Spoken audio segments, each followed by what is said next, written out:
Formal nang naghain ng kandidatura bilang konsehal sa General Santos ang kilalang negosyante at philanthropist na si George Anas. Anya, turismo at edukasyon ang kanyang mga unang isusulong sakaling mahalal ito bilang konsehal ng Gensan. Despite the loss in 2022 elections, I continue to pursue my advocacy through Anas Foundation. Number one is education. Maraming mga bata ang hindi talaga nakakapag-aral. No?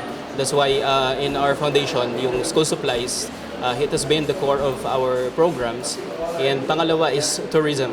Kailangan natin ayusin yung turismo dito sa ating lungsod. Bumuhos naman ang mga supporters ni George Anas sa labas ng COMELEC. Ang mga kabataan nga iyang ipangtagaan og mga school supplies, lalo na sa mga kabukiran. Baka 2022, wala siya sa palara, isip city councilor, pero nagpadayon sa iyang pagserbisyo sa katawan sa Gensan. So, ang usa lang ma-promise ako sa mga taga Gensan nga padayon si George Anas nga magserbisyo sa inyo.